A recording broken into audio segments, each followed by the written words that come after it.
بسم الله الرحمن الرحيم.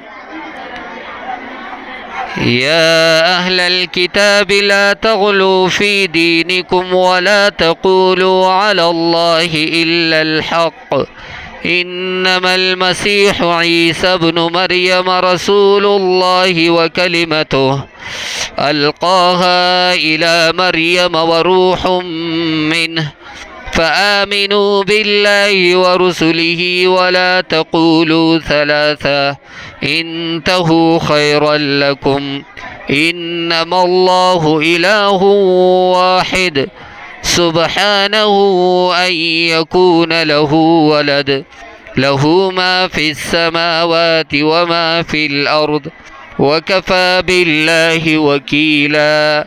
لن يستنكف المسيح أن يكون عبدا لله ولا الملائكة المقربون، ومن يستنكف عن عبادته ويستكبر فسيحشرهم إليه جميعا.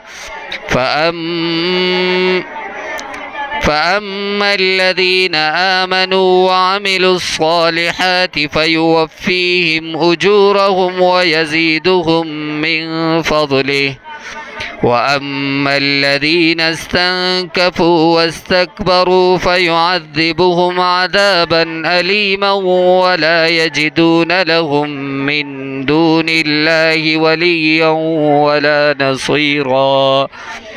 يا أيها الناس قد جاءكم برهان من ربكم وأنزلنا إليكم نورا مبينا.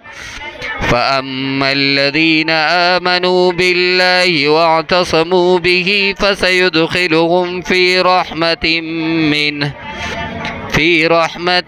منه وفضل ويهديهم إليه صراطا مستقيما. صدق الله العظيم. والسلام عليكم ورحمة الله وبركاته.